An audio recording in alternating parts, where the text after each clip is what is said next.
A gift, a misunderstanding, and a battle for justice. The perfect gift or a perfect storm? Jalen Carter was just an ordinary teenager with a simple dream, buying the perfect birthday gift for his little sister, Aaliyah. He had worked tirelessly, saving every penny from his job at a local cafe, imagining the joy in her eyes when she unwrapped the beautiful silver charm bracelet he had chosen for her. Belmont Jewelers, the town's most prestigious jewelry store, had been his dream destination for months.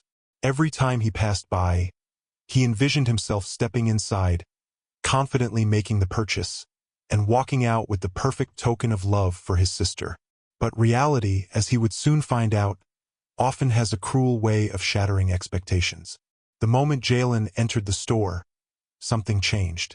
The warmth and excitement he felt were replaced by a cold, invisible wall, the kind built on unspoken biases and preconceived notions.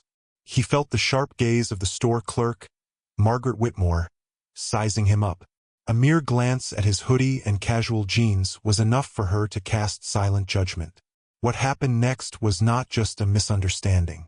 It was a dangerous collision between perception and reality, between a young black teen with a dream and a society that too often sees people like him through a distorted lens. It was a moment that would escalate faster than he could react, one that could have had life-altering consequences if not for an unexpected twist. But the real question is, how does a society decide who belongs and who doesn't? And at what cost? This isn't just Jalen's story. It's a reflection of a larger, systemic issue that affects countless individuals every day. But today, we're going to do more than just tell the story. We're going to analyze the deeper forces at play, the psychological factors that fuel prejudice, and the real-world consequences of snap judgments. Because in a world where one accusation can shape a person's fate, it's time we start asking, who holds the power in these situations, and how often do they abuse it? When a hoodie speaks louder than words, bias isn't always loud. It doesn't always come with slurs or outright hostility. Sometimes, it's a glance that lingers too long, a cashier's hesitation before handing you change, or the way a mother pulls her child closer when you pass by. In Jalen's case, it was in a question disguised as concern. Are you sure? That one's quite expensive. It was in the way her hands hovered near the phone, ready to call for help before he had even spoken. It was in the way the other customers subtly backed away, as if standing too close to him would make them complicit in whatever crime he was already being accused of in their minds. But prejudice is not just about individual moments, it's about patterns. Why was Jalen's money treated with suspicion while other customers' payments were welcomed without question? Why did Margaret immediately assume the worst when the bracelet slipped from his fingers? Why did the police officers act first and ask questions later? These are questions we'll dissect as we unravel this story, not just as a singular event, but as part of a bigger conversation about race, privilege, and justice. The call that changed everything. Margaret didn't hesitate.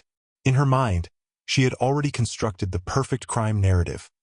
A young black male trying to steal from an upscale store. "We've got a thief," she screamed into the phone.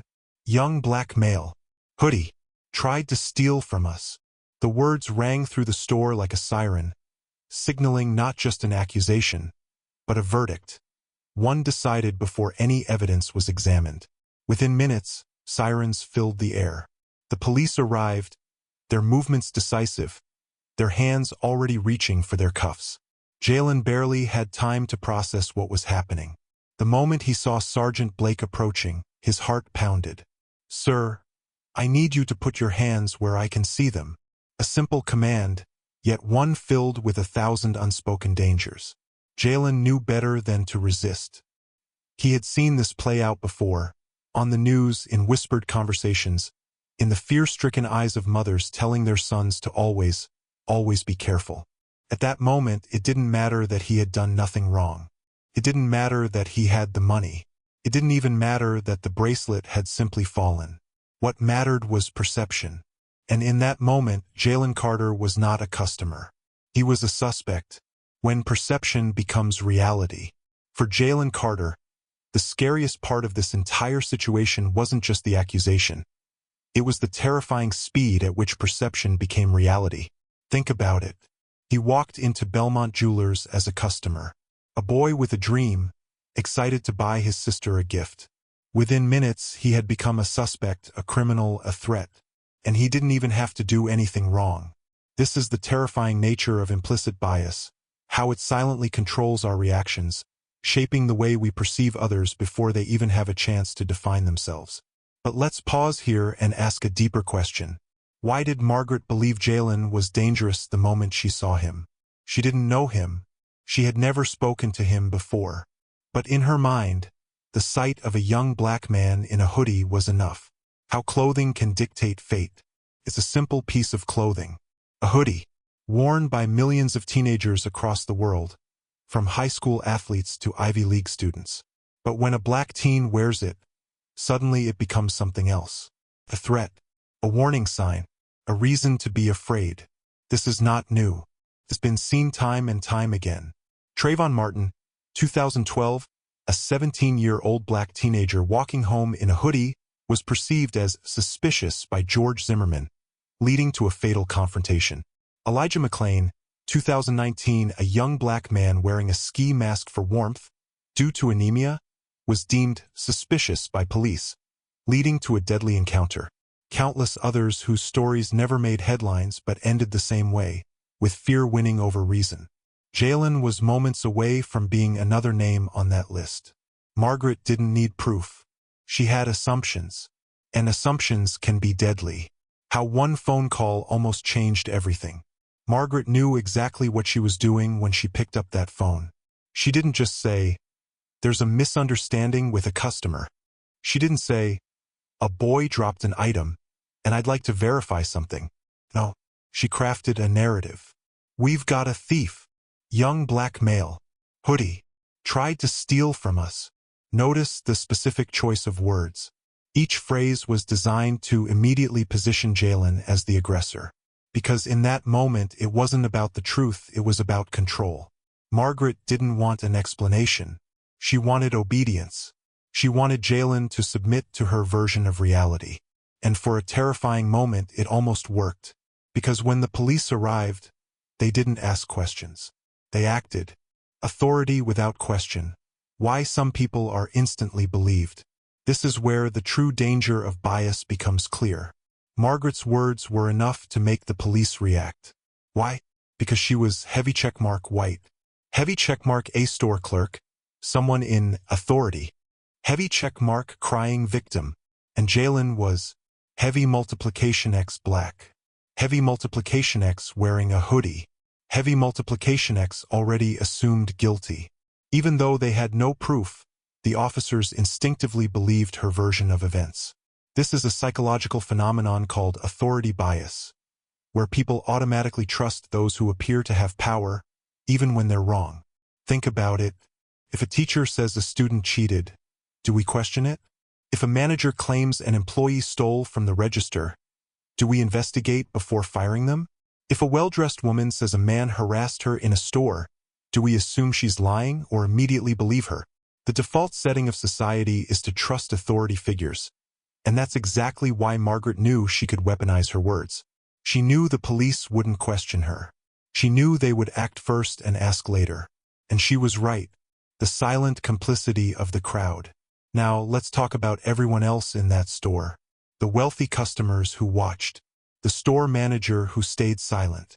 The second police officer who hesitated but did nothing. Why didn't anyone speak up?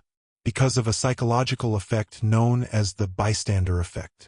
When people witness an injustice in a group, they are less likely to intervene because they assume, heavy checkmark, someone else will do something. Heavy checkmark, it's not their place to get involved. Heavy checkmark, maybe the authority figure, Margaret, is right. And so, silence becomes complicity. Think about how different this situation would have been if one customer had stepped forward and said, "Wait, I saw what happened. He didn't steal anything." The store manager had checked the security footage first.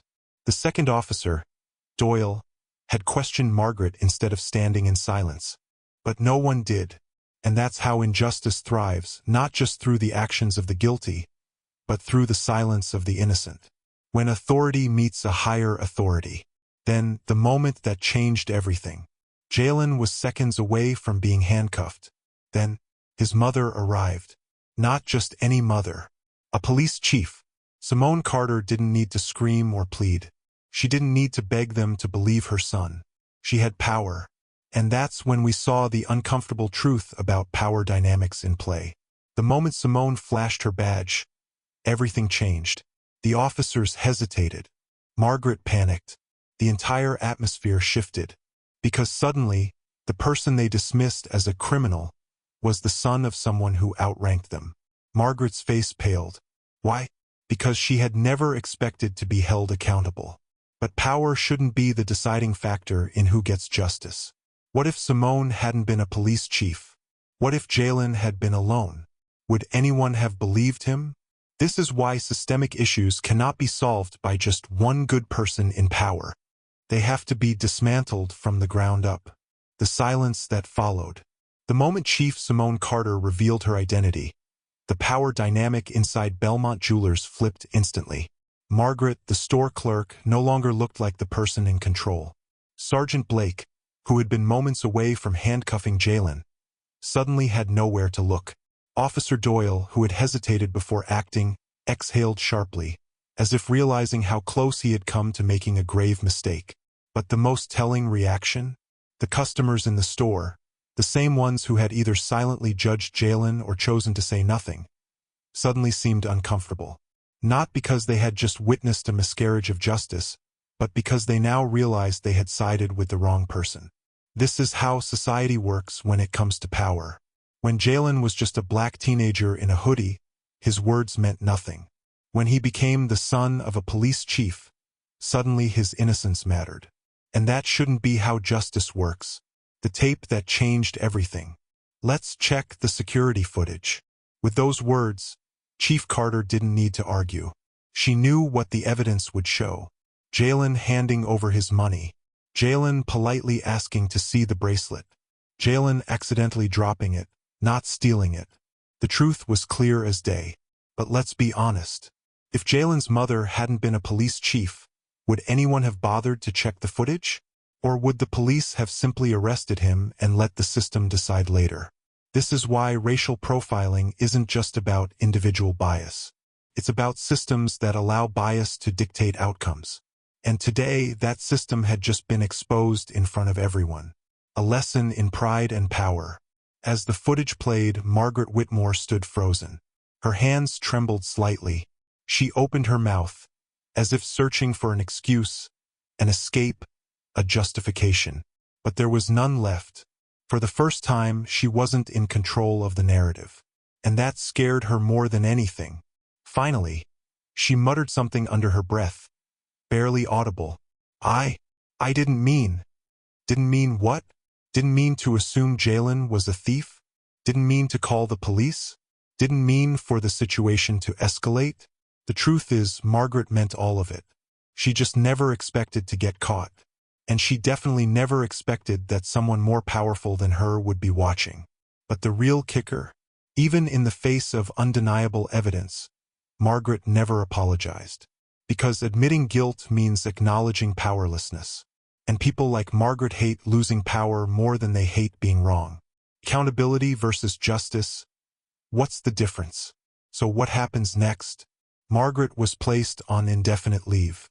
Belmont Jewelers issued a public statement condemning racial profiling. Sergeant Blake faced an internal investigation for failing to assess the situation before acting. Sounds like justice, right? But let's look deeper. 1. Margaret's consequences were minimal. Did Margaret lose her job permanently? No. She was placed on leave, a PR-friendly way of avoiding true accountability. It's a classic corporate move. Remove the person from public view, wait until the backlash dies down, and quietly reinstate them later. Unless someone keeps the pressure on, Margaret will likely return with nothing more than a warning. That's not justice. That's damage control. 2. The store only reacted because of public outrage. Would Belmont Jewelers have said anything if the story hadn't gone viral? Absolutely not. They didn't act because they cared about racial equality. They acted because their business was at risk. This is how most corporations handle discrimination scandals. Heavy checkmark, wait to see if the story dies down. Heavy checkmark, issue a generic statement only if necessary. Heavy checkmark, take minimal action to show change without actually fixing the root problem.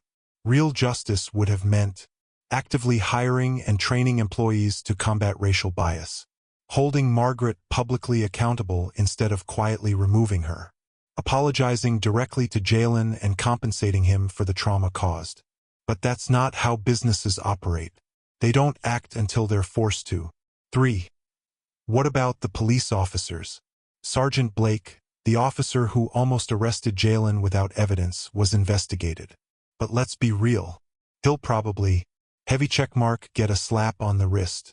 Heavy checkmark, be told to undergo training. Heavy checkmark, stay in his position with no real consequences. And this is the biggest issue. Bad policing rarely gets punished. Think about it. Blake never questioned Margaret's story. He never asked Jalen for his side. He went straight for the handcuffs. If Simone Carter hadn't been there, Jalen would have been in a police car before the truth ever came out. And once you're in the system, it's much harder to prove your innocence. So even though Jalen won this battle, the system that almost ruined him is still intact. Jalen's final words, a lesson in perspective. As Jalen and his mother walked out of the store, he glanced back one last time. Margaret stood there, rigid, as if the very foundation she built her assumptions on had crumbled beneath her feet. And in that moment, Jalen said something simple, yet incredibly powerful. All I wanted was to buy a bracelet. That's it. No revenge. No anger. Just the truth.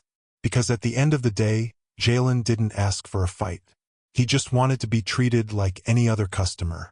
But in America, for young black men like Jalen, something as simple as buying a bracelet can turn into a battle for dignity and justice. And that's a problem. What this story teaches us. So what can we take away from this? 1. Bias is built into society, and it affects everything. Margaret's actions weren't isolated. They were part of a larger pattern of racial bias that exists in everyday life. Who we trust, who we fear, who we believe without question. Margaret didn't see a customer when Jalen walked in. She saw a stereotype. And that's a mindset that has real consequences. 2. Silence is complicity. No one in that store stood up for Jalen, even when they saw something was wrong. And that's a huge problem. When you see injustice, call it out. Because silence allows discrimination to thrive. 3. Power determines who gets justice. Would Jalen have been saved if his mother wasn't a police chief? Probably not. And that's what needs to change. Justice shouldn't depend on power or privilege. It should be for everyone. Jalen's story could have ended differently. But for millions of people, it does end differently, with arrests, ruined futures, and even deaths. So next time you see racial bias in action, ask yourself, am I the bystander who stays silent? Or am I the person who speaks up? Because change starts when we refuse to accept the way things are. It starts with us. If the story moved you, if it made you think, if it opened your eyes to the realities of bias and injustice, don't let the conversation end here. Hit that like button to support meaningful stories like this one. Share this video with your friends and family, because these are conversations we all need to have. And most importantly, subscribe to our channel and turn on notifications bell so you never miss an opportunity to learn, reflect, and grow with us. Together, we can challenge stereotypes. Together, we can demand accountability. Together, we can build a world where stories like Jalen's don't have to happen again. Thank you for watching. See you in the next video.